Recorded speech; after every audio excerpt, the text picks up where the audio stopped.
Welcome to Adapted, the podcast where we explore adaptations of various forms. I'm today's host, Tom, and with me is... Pat. And KJ. Today we'll be discussing The Lost Weekend, the book from 1944, and its film adaptation, The Lost Weekend, from 1945. So this is based upon a novel, and the novel is a thinly veiled autobiography of Charles R. Jackson. It's his first novel and apparently was the high point of his writing career.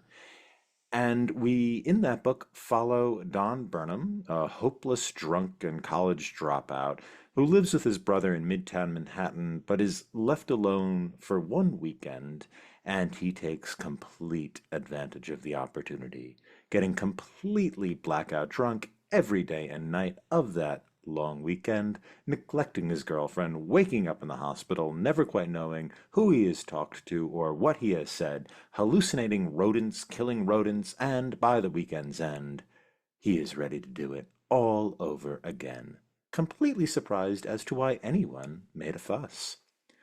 The film was made by Billy Wilder in 1945, and it became the first of three films to ever win Best Picture at the Oscars and the Grand Prix at the Cannes Film Festival, for some reason. All right, and so I do want to start with the appeal of the book. I know, Pat, you've read the book before. I read it for this podcast. This is my first reading of it. And I found the sort of singular focus of the book to be really, really exciting and really interesting. And it also felt really, really truthful. And I think it's just this guy who does nothing but try and get alcohol. That's his entire purpose for living. He doesn't care about anything else. There is no pretense he will ever quit. There's no point in the book where you're like, maybe he'll give it up and become a writer and a good person and marry Helen and walk off into the sunset. None of that is present at all. It is all about how this man can acquire alcohol at any given time and how he can't plan for having that alcohol in advance. Because if he has it, because he keeps saying, I love every morning he wakes up and he's so mad at himself from the night before, not for drinking, but for not leaving any for himself in the morning. Because he drinks every drop of alcohol that's in his apartment and he's so mad because he's like, why will I never leave booze for myself in the morning? Like he's always so mad at himself for that. And then he proceeds to basically go around and try to figure out how he can get money to get more booze. Yeah, there is never a moment. It is unredeemably. He has no interest in quitting. He does have remorse as it goes, but he never actually thinks that like, the solution is to stop. Never happens. Yeah, it never occurs to him, and it's just it might have occurred to him at one point, but by the time we are reading this book, it is well past that.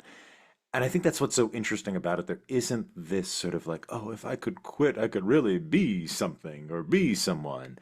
In fact, he is um, more fantastical and more equipped to imagine himself as being someone when he's drunk, and he does it quite a lot. He could be a Shakespearean actor, he could be a parent, he could be a great writer. He's got the book He could be a planned out. college lecturer. He delivers a whole college lecture Yes, at he one point does. because he just does to his bookcase while he's hammered. Yeah, yeah, and F. Scott Fitzgerald. That's Scott Fitzgerald and um, Studs Lonigan. yes, yes, yeah, he's really quite American in his tastes. So that's what I really liked about the book. It had it didn't have any kind of melodramatic aspect to it. And it also felt very much like the sort of grandiose feelings you have when you're drunk. If anybody's ever been drunk, God forbid. But that's when I think when you're young enough and you're really hammered, that's when you have these ideas of like, I could do anything. I could jump over that car. I could become president of the United States. The thing I loved, the thing I really and again, it's really like I don't think I've ever been as drunk as this man has been for that long and to that degree. But there's just so many things that you just think and you go, Oh yeah, I know exactly what he's talking about. Like my favorite one is pretty early on in the book when he because I remember I lived in London by myself for a while, so like I knew no one there. I had like no friends. So if I went out to the bar, I just kind of sat at the bar by myself and would just like drink the British ales, and you just people watch. And he has this whole section where he talks about people watching and how he thinks it's got this Miss Brill feel to it where he thinks everyone's watching him and wondering who is that interesting man over in the corner. He just see he seems so confident by himself over there. I wonder who he is. And let's and he sort of he imagines all the people around him almost as if he's like a secret agent kind of thing. It has this complete grandiose sort of feeling that the world revolves around him. And in reality, nobody could care less about him. Nobody's paying at all attention to him until he tries to steal someone's purse. And he thinks he can get away with stealing the purse because no one's watching him. And in reality, as soon as he walks away with the purse, they stop him immediately because they know, because people saw him steal the purse, but they didn't care about him otherwise. So it's this sort of grandiose feelings. And there's just a lot of things in there that when he is talking about how happy he is drunk is really very, as you said, very believable, very truthful. Yeah, another moment of grandiosity that I haven't experienced, but I really liked was when he borrows money from the German woman, and Oh, that was a great one. Yeah. it's a great scene because he imagines that he is this sort of high class, upper class individual who's has these peasants that just want to serve the upper class, and she's a peasant, and it's her duty, and she likes it. She likes that it's her duty to give this kind of glamorous man money that she could barely afford in order for him to live his wasteful, rastral life, that type of thing. And then in the morning he wakes up and he's like, I thought, what? That's the dumbest thing. She doesn't think I'm glamorous at all. But in that moment, he's like, yes, I'm a glamorous patrician. And they want to give me money, these poor immigrant folk, because then they get a taste of the high life. It's a it's a really great justification that you can only imagine somebody who's been there has remembered and wrote down for this book. I can't imagine somebody made that up out of thin air. Um, but the book is filled with those details. No, it's really unique. It's really unique in that sense. There's just a lot of stuff that you go, he thought this. There's no way it's clever. There's no way you could come up with, I mean, obviously you could come up with it, but it's so clever in some of his observations and things he sees in the way that he thinks about alcohol and booze. Like it's one of those things where you think, I absolutely believe every word of everything that this man is saying. Like it's a very, very believable thing. The dream sequence goes a bit long, but you know. Yeah, there's the dream sequence where he's in a auditorium with I think a Jungian psychologist who's speaking, and then there's a bunch of nude women in a fake plane that's going It's overhead. floating overhead. Yeah, there's Yeah, nude women looking down on him, smiling sympathetically. It was just like very odd. it's an odd sequence. Usually the chapters breaks have these kind of odd sequences. The sequence with the mouse and the bat makes a little more sense. It kind of works pretty well. That works really well. Yeah. I will say another factor of this book I really liked is he uses a semi untrustful narrator. Um, not entirely, but what he does is you often get a kind of a parallax. You get the view of things when he's drunk and the view of things when he's sober. And so the different views are actually from the same person. That's the irony. And one of the moments I liked is that at one point he gets drunk and he's talking to this woman who works at a bar named Gloria, and he's basically more or less convincing her to go on a date with him. But he does it by making up a story that he has a wife named Teddy and he has two kids, and he's talking about how Teddy's very frigid. They don't have sex anymore because she's very frigid, and how horrible it is, and how he hopes his sons that he's just made up never marry a woman like Teddy because then they don't know how horrible it will be to be with a frigid woman. And eventually Gloria, who's listening to this, decides to Which go first on. time I read it, I went, Oh, I didn't know he was married. I thought, oh, I didn't get, but it's certainly possible. Like you're not getting a lot of details of his personal life. You're only getting them through what he says. I went, oh, he's married. Oh, Mhm. didn't know that. And then as you're listening to it, and she's questioning whether he's making it up, and then you start questioning, going, is this fake or is it real? Is he really married or is he not? It's not Mhm. clear. Mhm.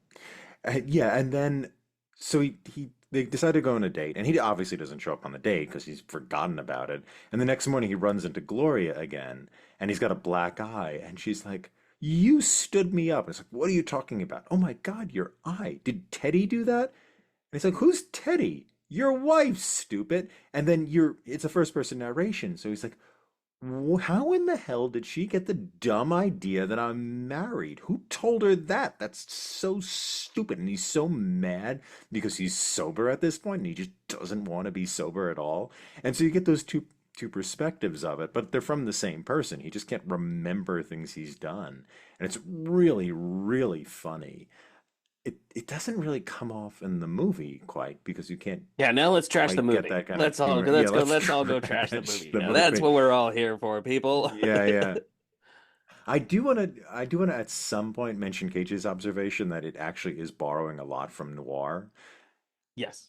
but we can start by taking a big steaming pile of criticism on it. So KJ, you haven't read the book, but you've seen the movie. What did you think of this movie? Well, so I brought up the new war thing, and audience, if you want to hear about new war, go listen to season 2. We do more new war than anybody should ever experience in That their was life. wonderful. It was, yeah, really wonderful. But so At when I looked, least this season we don't have German existentialism there's or no modernity. there's no There's no German modernity. Well, no there's a little German bit ex. of modernity in a Yeah, way. it's All's quiet. that's yeah, that was the recording that I sent you of All Quiet on the Western Front. When we released the episode, you say in the episode, no more German existentialism and no more modernity. Like, we just recorded All Quiet on the Western Front. But anyway, sorry. So in this one, I looked up on IMDb, and the genre came back as noir. The literal genre. And Yeah. I don't know how much I agree. I mean, it's shadowy, it's black and white, but there's no detective, there's no mystery to the movie. Well, noir is a I mean, style, It's a not a you say it's a genre. style. It's an style. So in this Yeah. expression, case, yeah. So a the thing is, German it's a expression. way of telling a story. So noir most of the time is applied to detective fiction, like that's in crime fiction. That's where it tends to have its most. That tends to be where it works the best. But I would say this definitely has some pretty significant noir elements. It's just telling a totally different story. It's telling a story of, addiction. So it's a different genre than a detective story, but the style is still largely noir. I hate to ask this. Can we jump into why this exemplifies, or not exemplifies, but has noir in it? One thing I would say is as you said, it's use of shadow. Like it has a lot of sort of, there's a lot of angle. It's also very angular. It's angular. It's very Mm. shadowy. Like there's a Hmm. lot of things of just like him looking up in a dramatic way as like a light comes shining down on him, or sort of they do a lot of the light coming in through windows, and you get those sort of shadow effects of looking like chain link fences or things like that. You do have these sort of oddball characters kind of coming in and out. Mm. There's Hmm. just it has that element, and there is a little bit of an element of mystery at certain times where it's like when he wakes up he's like, I don't know where I am. Like that sort of has an element. You could see a Raymond Chandler character waking up in a hospital not knowing why they're there and trying to escape. It sort of has that high tension existentialist sort of and expressionist use of shadows and colors and close-ups on eyes and sort of the way the characters behave.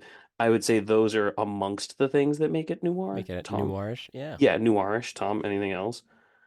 I would agree. I would say if this movie was filmed in color, it would be a lot harder to make that case because I really think it's a shadow and light Yes. play that makes this noir. Outside of that, the characters I don't think are particularly noiry. They I do do have a think the little bit of that hospital kooky. scene, They do have a little bit of that sometimes, a there, little kooky. yeah, Like that I bartender can be a little bit like, "Hey, what are you doing here? What do you get your yeah, he's booze?" a little more stock. Yeah, Yes. they do have that quality. A couple of them do. I think the hospital scene is the closest to noir because at that point you have a real sort of kind of existential nightmare at that point. People are just dehumanized, and they're doing it in this kind of shadowy and darkness, and you can't really see their faces. He's jumping up, scared of little animals, as they say.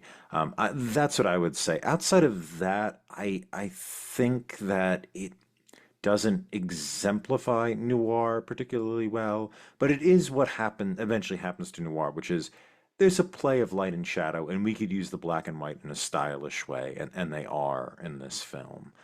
Outside of that, I don't know if I would say the mystery element I find quite No, I'm convincing. not saying it I don't know really is a where it mystery. is. I'm just saying it has Yeah, elements. There are additional of elements mystery. you could pull Yeah, in from a noir style. yeah, but it does look good. For the complaints I have about this movie, I do think it does look good. I do think, like you're saying, Pat, the angles create an effect. My problem with the movie is a lot of the plot is altered in such a way that it becomes a bit cozy. In a way that the book isn't, and the strength of the book, not that the movie has to mirror the book exactly, but the strength of the book is in the fact that it's a movie, it's a book about a man on a mission, and it has no sense that he's ever going to need to not be on this mission anymore. But yeah, I would think that it's just the look. Noir is a look, it's a style, and at this point, it's borrowing from that style in order to tell its tale. So another big thing in this movie was the idea of the blank page, right? I could be an amazing writer, but that page is still blank. Like I can't get that. Have you guys ever felt, maybe this is too personal, but have you guys felt that in life at all? I didn't. Yeah, yeah, I felt that this week. I feel it all the time, But you get over it, and you don't ruin your life because the Well, blank. some It's people also don't, obviously. Yeah, it's yeah. the Mm-hmm. Yeah, so that is a thing I have felt before and felt quite often, and it's horrible. It's a horrible feeling because but not that, I don't know how interesting this is, but I keep a timer, so when I'm working or writing, I write for that particular period of time, and if I have nothing to say, I sit there and stare at the computer for that particular period of time to make it extra painful to create encouragement. Um, I you will got to start writing say poetry. You got to start with a it's just form. quick. Start with Yeah. form. Start with form, man. Oh, yeah, no, I do start with form, but I have lots and lots of outlines. You can distract yourself with outlines. I No, I don't have to mean that. I say. mean start with form as in like if you have don't know what to write, just write like anything and just try to put it and then like try to get your stuff into Oh, like iambic pentameter or something. no, And that's then yeah, that's even the process of just forcing yourself to write in form, and then you start having to be like, well, I need to move this word around and I need to change this, and then you actually just yeah, it gets you it just going. gets you going into That's a good anything. strategy. I just Yeah. that's what I think is the best way. If you have no idea what to do, forget about content. It doesn't really matter. Just focus on form, specific form, syllabic form. That's a good because usually when I start focusing on form, I think long form, and I try to make my trick is to try and make it musical. So not to borrow from poetry, but to borrow from concert music and try and set it up that way. Like what would be an ABAC form to this story or essay or something. But regardless, I don't think that's particularly interesting to our audience. You got to get But that that's good advice. stanza Yeah. stamina. Once you get going, Yeah, yeah. yeah, that's really good advice though. Yeah, structure the Stems and sentence. Stamina. Yeah. Yeah. But no, I think that's a real thing. It's interesting that his role as a writer and his role as a writer that role can save him is far more prominent in the movie than in the book. There is no chance he's being saved, right? So his role as a writer is a fantasy that he can enjoy because he's drunk. When he's sober, he can't be a writer. He can't do anything. He's an impossible person. But when he's drunk, he can become a Shakespearean performer and he can write about it and he can write criticism. And there's one point where he's performing Shakespeare and he's thinking to himself, isn't it a shame I never went on stage? Oh, who cares if I went on stage? This is one of the greatest performances anyone's ever given. it doesn't matter that's in my living room to no one. That's okay. And then he comes up with a story through a glass darkly, I think. And then he's discussing the metaphors and about how he imagines he's on a subway and a young girl's reading it and she's like, I can't make heads or tails of it because it's just so sophisticated. Like that's what being a writer means to him in the book. It is a function of being drunk. It's a fantasy that he can enjoy when being drunk. It's a reason to get drunk because he actually can't write or he can't stay sober. He might be talented, but he can't stay sober enough to write. Well, in the movie, it actually is an alternative to the life he's living, right? It's Helen is an alternative to the life he's living. Being a writer is an alternative to the life he's living. We're told he published things and actually was talented and even ahead of his time, and he might be able to go back to doing that. And the end of the movie kind of indicates that, right? That at the end he will This is the become a he's writer. going to write the movie that you're watching, audience. Yep. You know, Yeah. That's Yeah, why I which think the last line was the first line. I it's think the very first line of the possible. movie was the yeah. It is. Oh, I do know what you're talking about. Yes, I think you're absolutely correct. Mm, Yeah, I was. Yeah, when he was just the last line isn't though because he doesn't talk about. He says the last line of the movie is he talks about how his mind was hanging out the window, on a mhm. string by the bottle. That isn't the first line of the movie, First but line. it is one of Okay. the first images you see. Which Yep. I Yep. Mhm. love that image by the way because that's in the book. Is that he Mhm. hides the bottles all around and one of them he hides by tying a string to it and hanging it outside the window. I went, oh, that's a really good hiding place. That is a really good hiding place in New York City. That's a brilliant Yeah. place. Yeah. I guess this is actually what happened to Jackson, because Jackson, kind of the author, sobered up and wrote this book. So there is something maybe more truthful in the fact that this man actually could sober up and generate a work that was appreciated as this work was. So did he survive the book? He survives the book, yeah, but it doesn't work out for Jackson in the long run. No, he relapses several times and eventually in his mid 60s commits suicide. So I had heard the title was a typo. The title of the book was supposed to be The Last Weekend, which I had assumed then he didn't survive the weekend because No, he the book was ends with successful him today. literally. The book ends with him stealing her fur thing. So he's desperate for booze. He steals her, and the whole thing is. I actually would really like to analyze it at some point and really look at it because it's really because there's clearly however he does his sentence or however he writes it when he is desperate for booze that you can feel it just in how it's written. You can it feels very constricted. It feels very harsh. And then when he finally gets booze, he's like, you can feel the writing just opens up. Like he just gets so happy. He's so happy when he just has a few drinks in him. So the book ends with him stealing her coat, going to a pawn shop, pawning it, getting $5, and going and buying 3 bottles of booze and being like, "Yes, I have booze. Nothing could go wrong." And he finds the Yeah, money. and when he finds all the money, because he keeps every single time he keeps waking up in the morning, all of his money is gone, and he realizes and he's always annoyed because he can't find it, and he realizes he's been hiding it in the breast pocket of his suit jacket, and so he's like, not only do I have all this booze, I have all the money, and he's like, life is amazing, and that's how the book ends. Is him overjoyed that he can go right back to where he was. So if the title was supposed to be The Last Weekend, was then the author trying to say that was the last weekend I was drinking? The problem with that is though the book has a sort of circularity to it. It ends where he began, and the expectation is this is going to just keep happening over and over. I mean, the irony of calling it the last weekend is it's the no other weekend will be different from this weekend, right? It's the last weekend in the kind of form of weekends, right? It'll be just repeated over and over again until he dies. He'll never get better. I mean, if you call it the Lost Weekend, I guess it makes a little bit of sense in the fact that every episode in the book ends with him not knowing how the hell he ended up where he is. He doesn't know where his money is. He doesn't know He doesn't know where his booze is. He doesn't he know. doesn't know Yeah. where his booze is. He can't believe he didn't plan for this. And so the idea of the Lost Weekend kind of fits the form better. So I don't really know. The last weekend makes sense if there's a cataclysmic event or something at the end, but the whole point of the book is there isn't it. We start all over from beginning. So In the movie, it makes sense, right? Because yeah. he gets better. All of a sudden, So the just movie, because this is, Ronald Reagan's ex-wife told him to. Yeah. oh, is that who that is? Oh, interesting. Yeah, Jane Wyman, who left Reagan. This is funny. Apparently, she said she left Reagan because he was a Democrat, and she was a hardcore Oh, Republican. goodness, that's ironic. That is ironic, isn't Don't you think?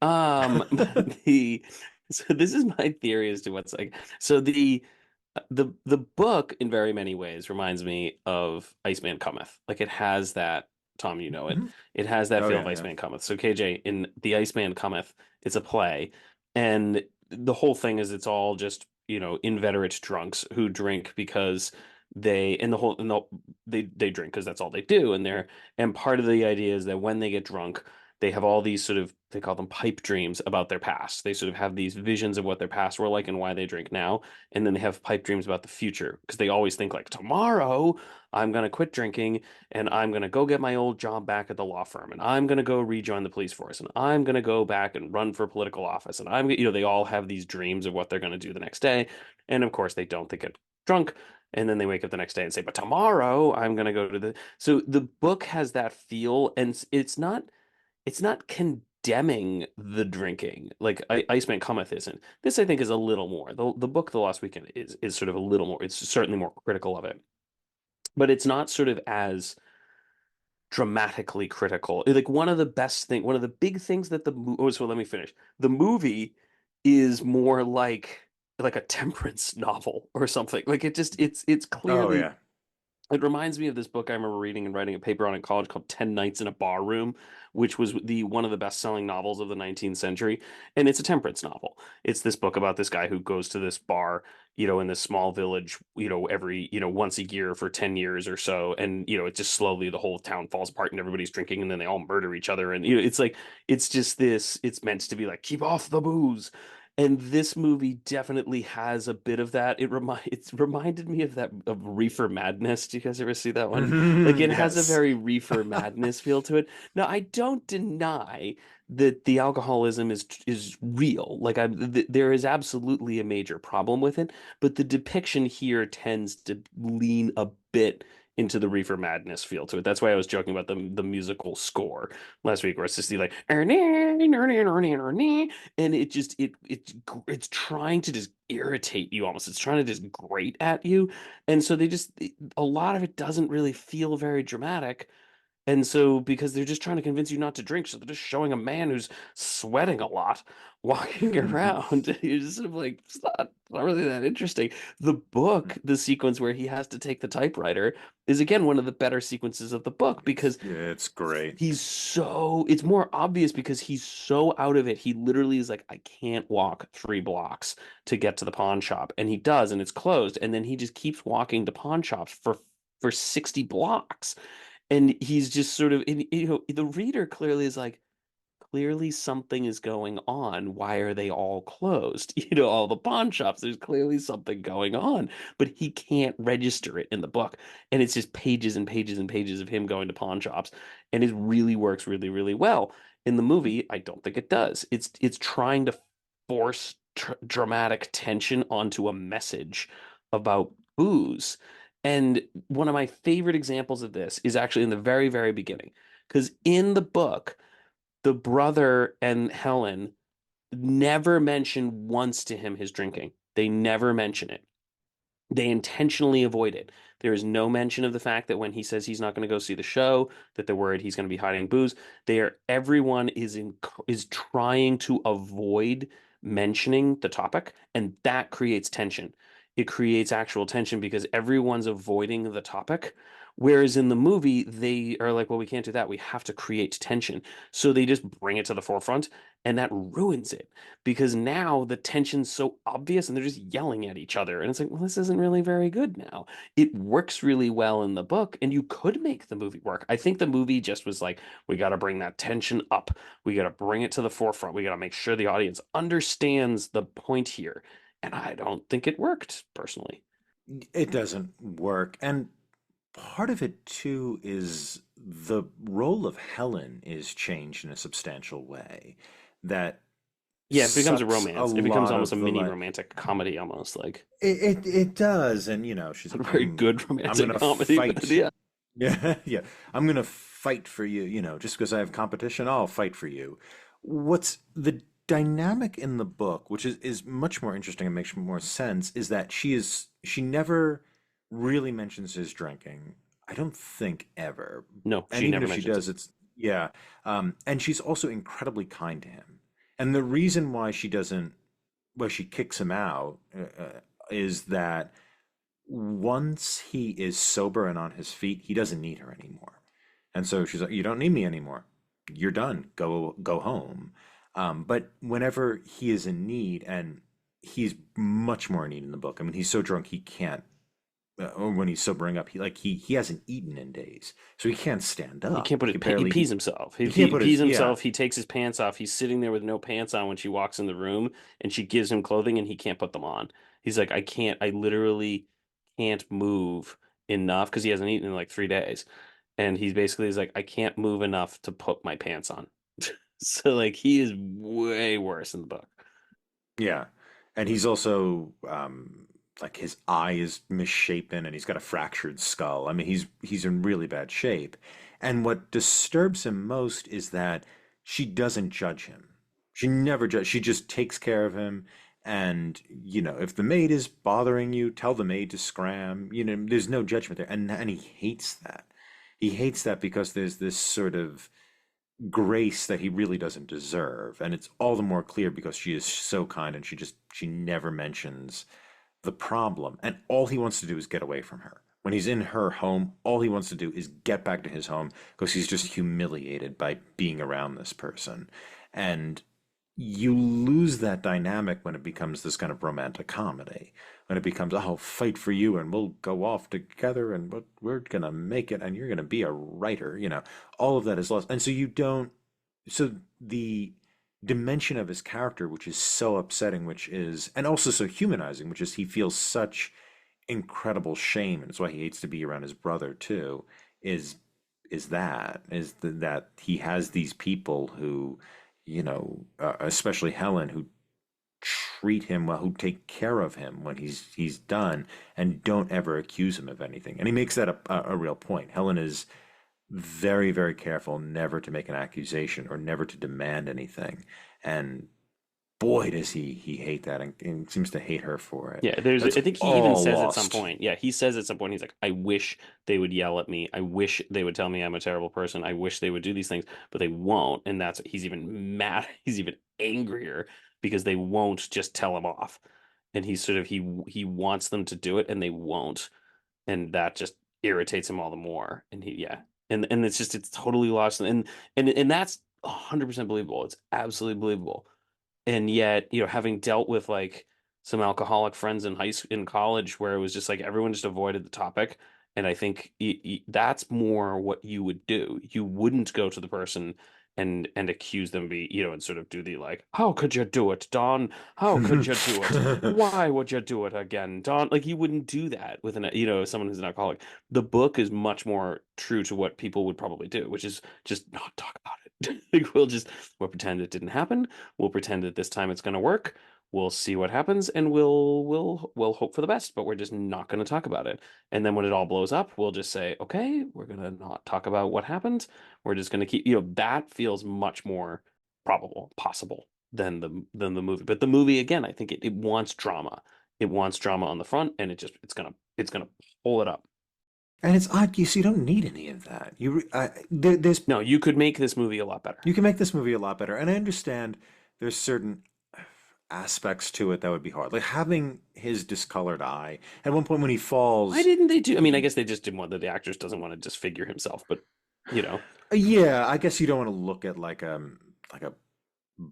bumped up actor the whole time. I think this is apparently Jack Nicholson and Roman Polanski got in trouble because in Chinatown he walks around with a bandage on his nose. His nose gets cut in the beginning of the movie, so the whole movie's got a bandage on his nose, and the producer's like, "You have this $1 million star with a bandage on his nose. You can't do this." But it works perfectly fine, and I but just think, that's I was waiting because in the book, I mean, the injury sounds horrific.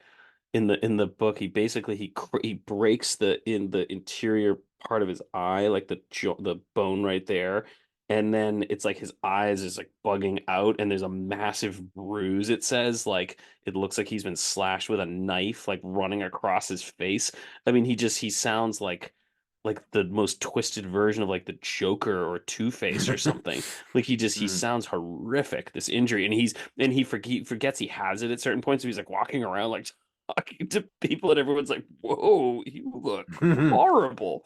And so the book sort of just makes that so much clearer. Whereas in the movie, they're literally like, "You had no broken bones. You had a mild concussion." I'm like, "Oh, come on. He's supposed to be like horrible." They just nope, none of that. They also take the homosexuality out Well, quite that's not a quite surprise. sufficiently, but that's not a surprise. Yeah, Yeah, obviously. KJ, he's Um, also supposed to be in the book. He's supposed to be gay. yeah. That is not in the movie. Mm, mm, yeah. Do you think they could remake the movie now? Yeah. Yeah, I think you Yeah, could even set it in the 40s and or 36, I guess, or whenever you wanted to. You could even set it Right? today. yeah. Yeah. Yeah, I mean, you You just could easily remake this movie today. mm, No problem. yeah, I can see John Hamm as the lead. yeah, yeah. You could actually that would be a very good casting. He might be a little old at this point, That's true. I'm thinking of, yeah, but like John Hamm season one would be yeah, of Mad perfect Men. for Yeah. this. Hmm. Hmm. Which one's John Hamm? The lead in Mad Oh, Men. I He haven't was seen it, but I in. know what he is. Yeah, Don I haven't Draper. seen. I Don, haven't. isn't his name Don? Yeah.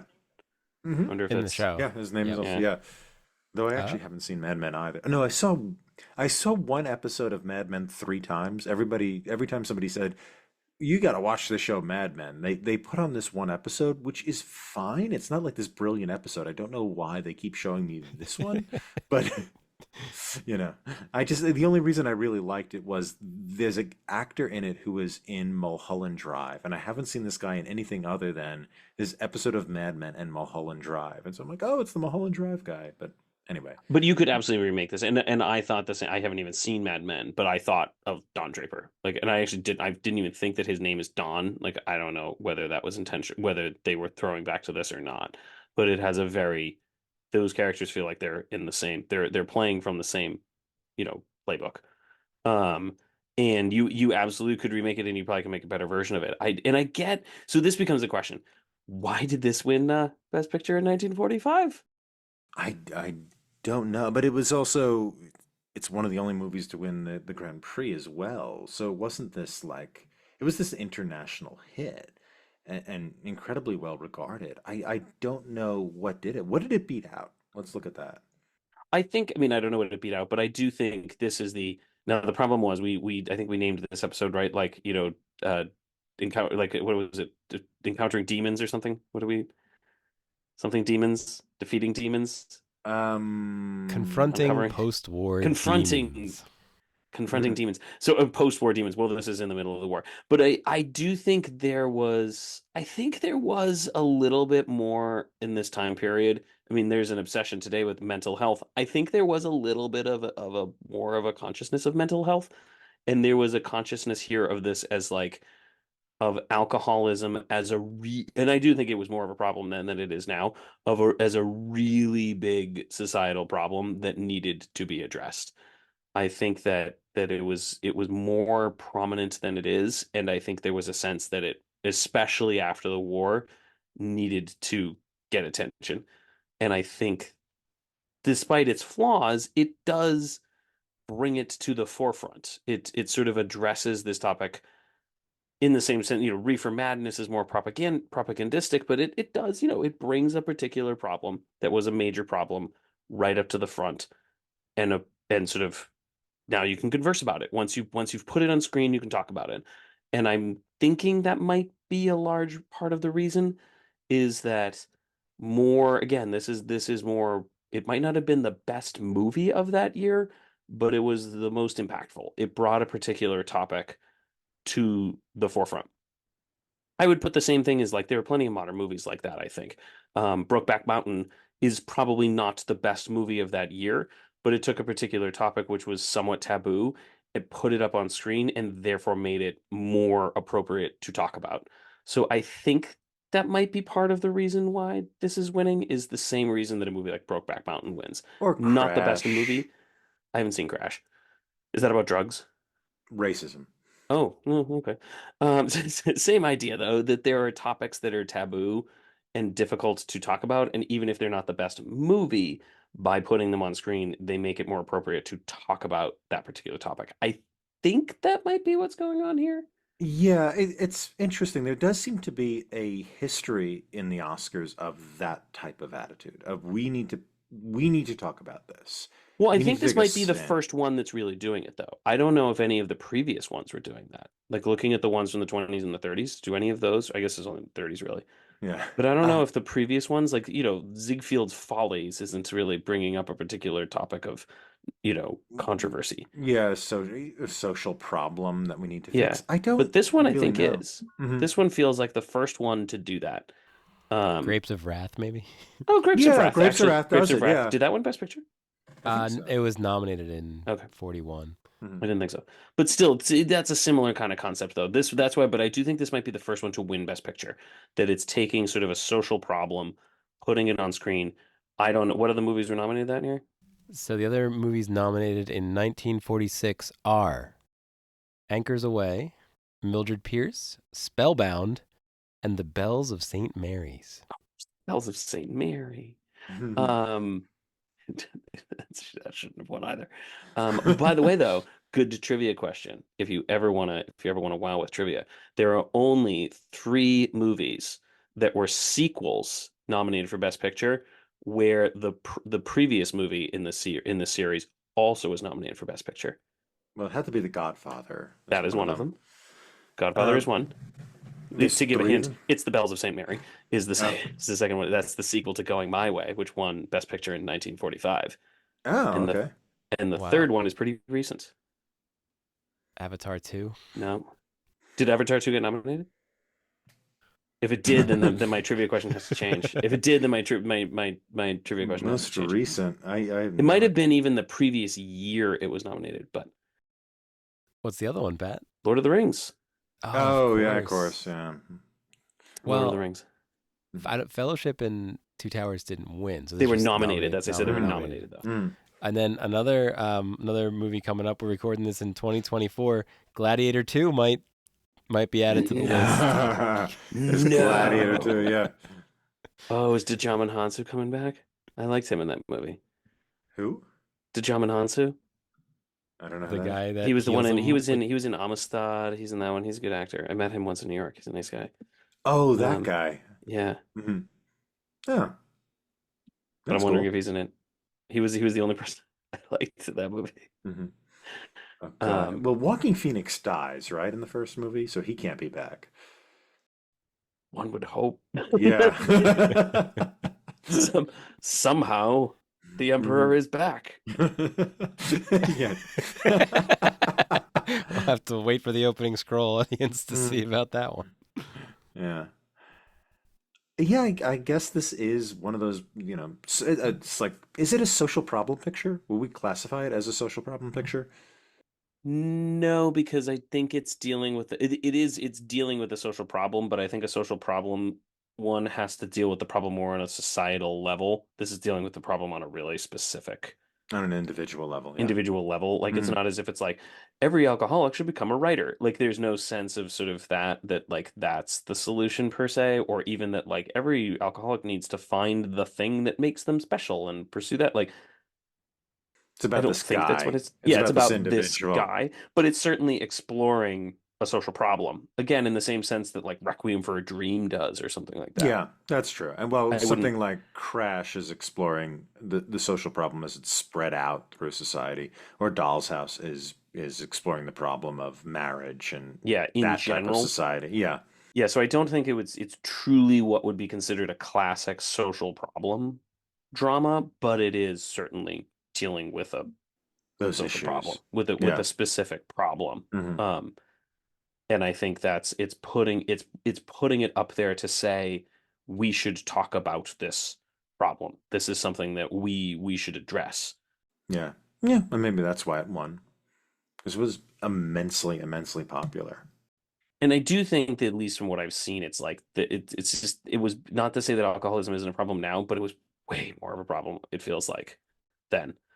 Um, even this is different. This is going further back. I remember reading something once where it was like they did, it was like someone it was at our college, and someone did their senior thesis. They found like a ledger from like a general store in something like, somewhere up in Vermont or something like that from 1810 to 1850. They're like, oh, let's go through this and see if I can find enough information to like get a thesis for a senior, undergraduate thesis.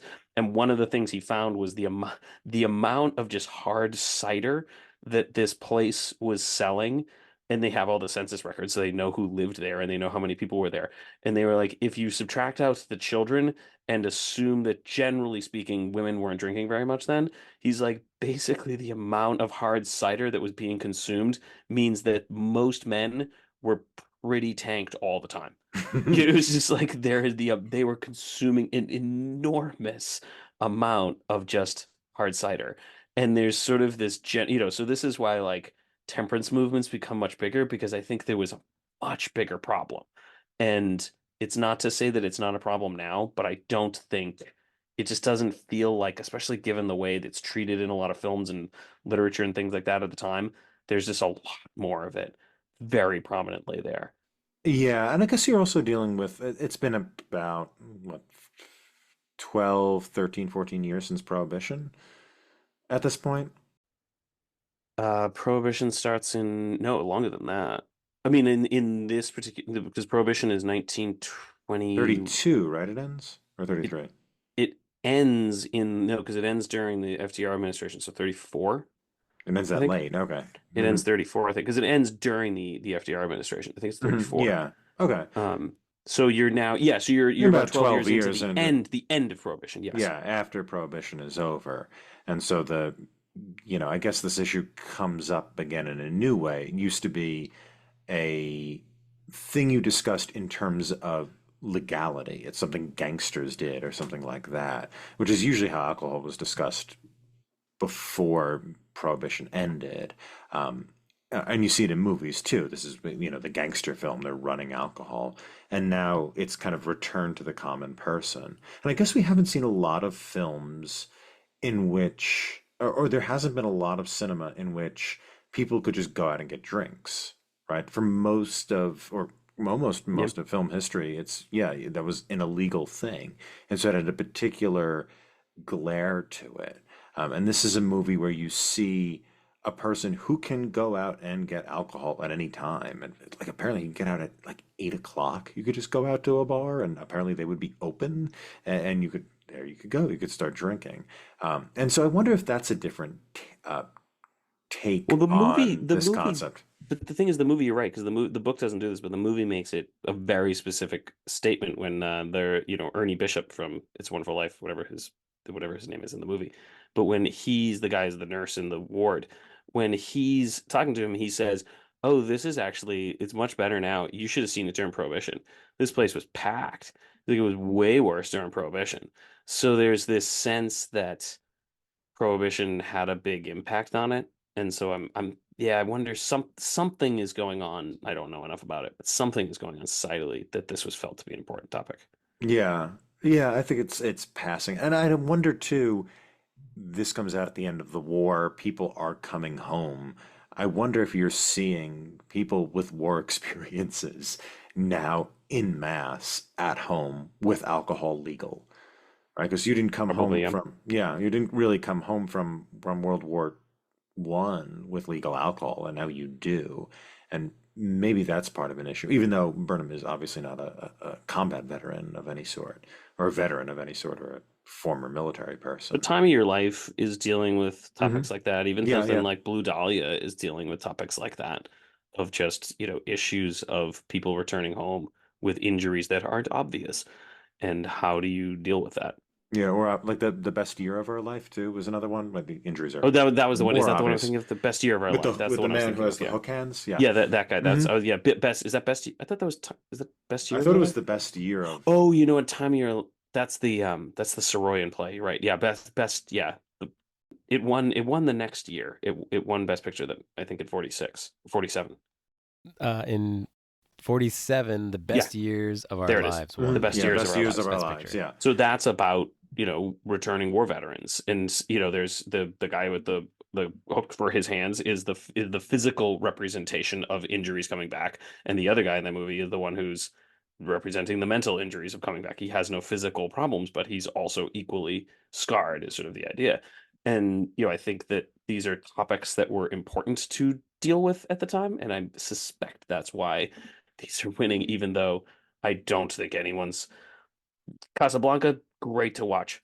Time, the best years of our lives, not really all that compelling nowadays, and I don't think Lost Weekend is that compelling nowadays. I mean, it's the problem with melodrama. Melodrama, when you're dealing with a social issue that is really important in the year that the melodrama comes out, can work pretty well and be very effective.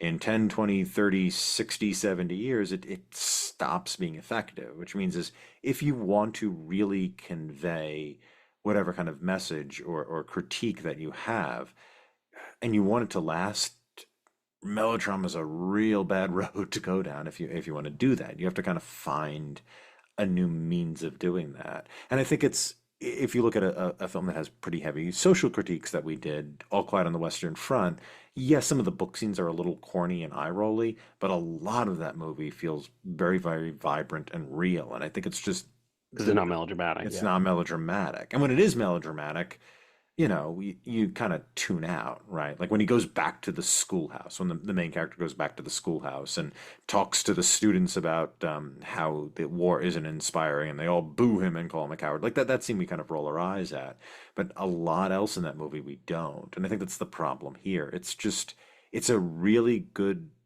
style to get people excited in a time period. It's a really bad style for endurance.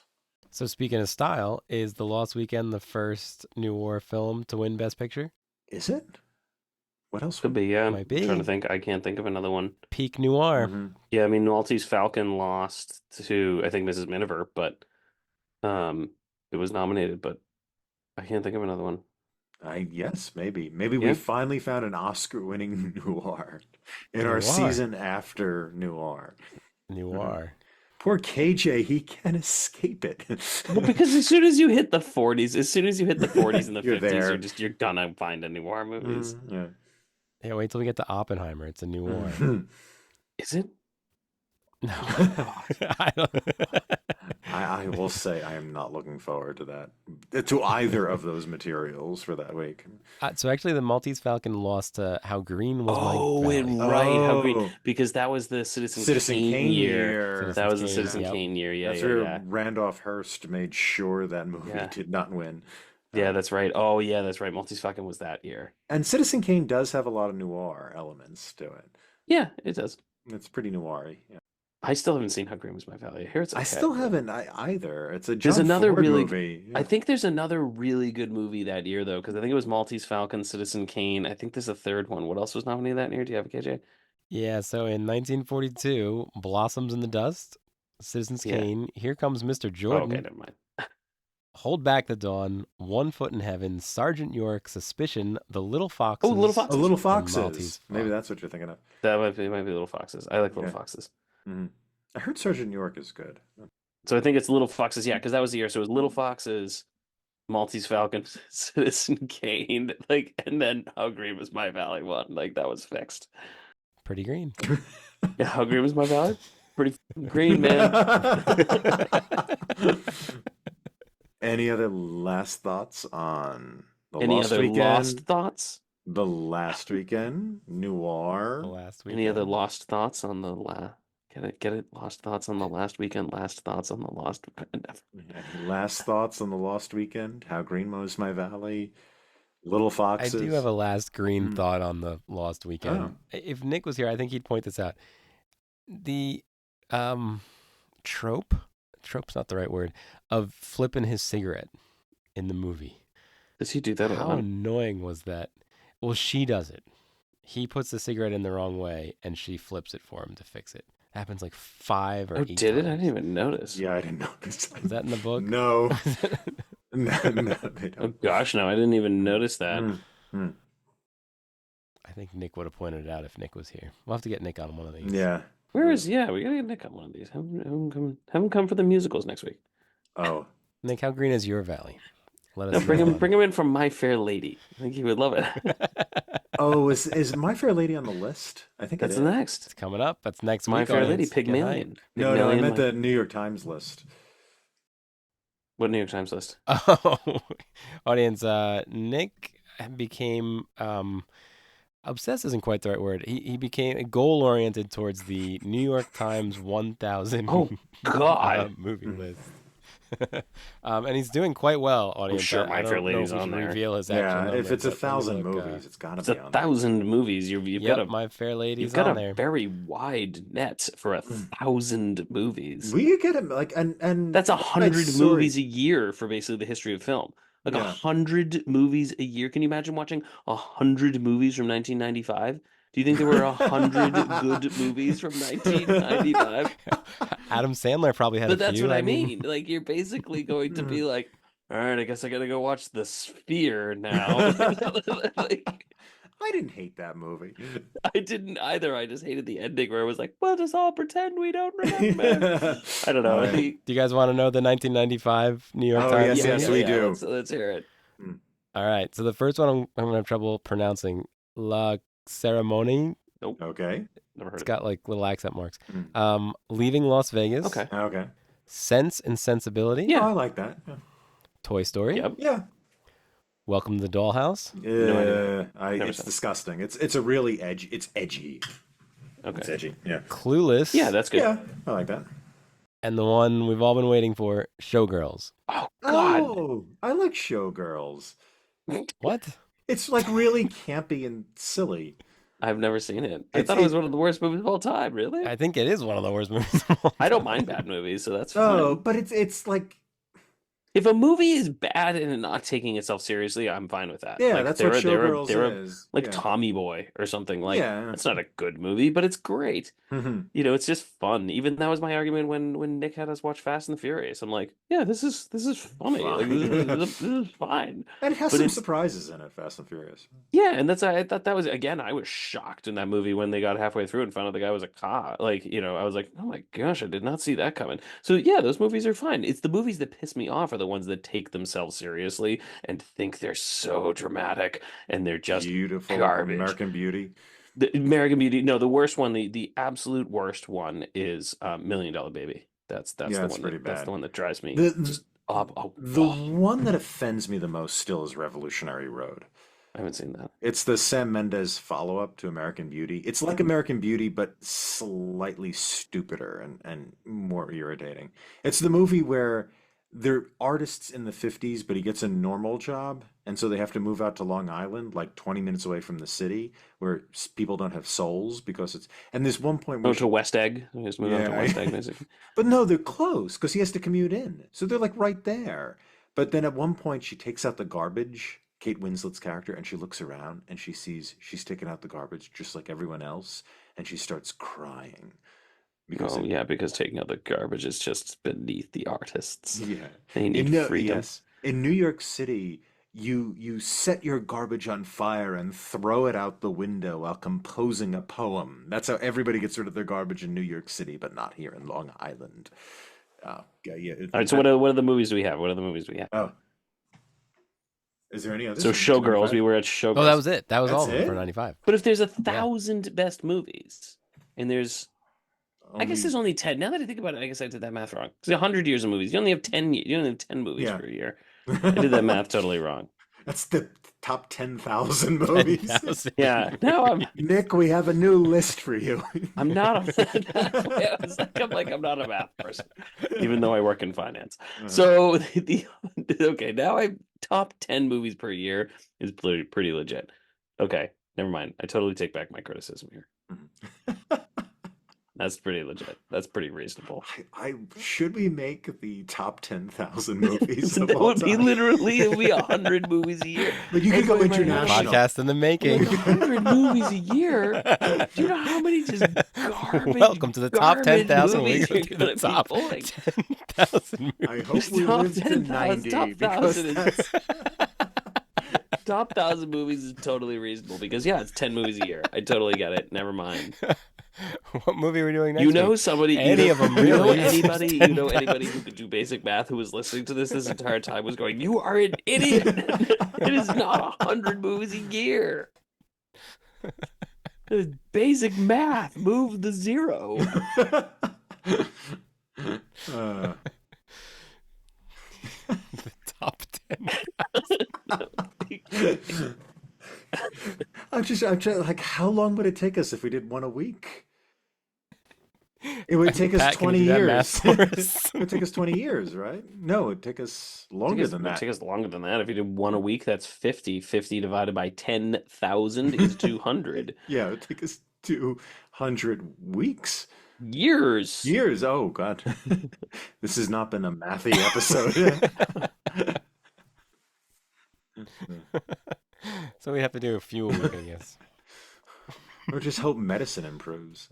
All right, let's close this out. If you enjoyed The Lost Weekend and are looking for more adaptations of The Lost Weekend, check out Lux Radio Theater adaptation from 1946 or the 1958 Playhouse 90 TV episode adaptation. You can rate and review this show anywhere fine podcasts are available. For those viewing in YouTube land, if you haven't already, please like this video, subscribe to the Talking Studios channel for all our exciting content, and follow us on social media at Talking Studios. Check out other shows by Talking Studios, including Talking Pictures Trivia, where we explore movies through trivia, Keep Making Movies, where we explore micro-budget films, Limited Lexicon, where we play through text-based adventure games, and Get the Point, where we slowly reveal a movie poster and try to guess which movie poster it is. Got a question for us? Call the Talking Studios hotline at 201-467-8679 and leave a message. It may be featured on a future episode. And if you haven't already, please subscribe to Adapt It, wherever fine podcasts are found. Join us next time when we discuss immigration and class by exploring West Side Story and My Fair Lady from the 1960s. Wow, Talking Studios. Next week, we'll be discussing West Side Story and My Fair Lady. Pat, if you could give West Side Story and My Fair Lady an award, what award would it be? Well, since they were in separate years, I can give them the same award, and that would be the best recreation of the boredom of watching an overture. Because why did a movie did you just open your film with an 8-minute overture of flowers for My Fair Lady, and for West Side Story, lines, just dashed lines for 8 minutes? That's The what I dash- like to stare at. The dash When I'm lines at were the- pretty cool. So we started My Fair Lady, and then the dog started barking. So I got up, and my wife said, "Do you want me to get the dog?" I said, "No, it's the overture. Like that's what it's for." It's for getting the dog. Yeah, I always, I mean, I used to do a lot of musical theater back in the day, and I like I never, I mean, I kind of get the overture. It's nice to get to hear a little sample of the music, but they are long, and if you've got a movie, it's really boring. It's really boring to sit there for 8 minutes staring at flowers. You're right, the lines were better, but I mean, it's a relative scale. Yeah. KJ, what about you? So I wanted to give My Fair Lady an award, and I want to give it the best Dick Van Dyke English accent award. I think movies with really good Dick Van Dyke style English accents deserve awards, and My Fair Lady's got quite a few of them. So There you Mary go. Poppins, Mary Poppins. What you say, governor? I'm a good girl, I am. oh, okay, I am. How about you, Shut up, Tom? Shut up. That's all I thought, that whole scene. I'm going to give probably both of them most bloatiest films of all time. These movies were very long. All time. I mean, And let's maybe let's not just say most bloaty Best Picture winners. Okay, there's more than most getting. bloaty Best Picture winners, maybe tied with oh God, Gone with the Wind. I think they have a little bit of competition with Gone with the Wind, but I read Pygmalion first before watching My Fair Lady, and it is a fast play. It's pretty compact. It's pretty easy. My God, My Fair Lady is so long relative to its source material. It finds so much else to add in there that I think most bloated should in particular go to My Fair Lady.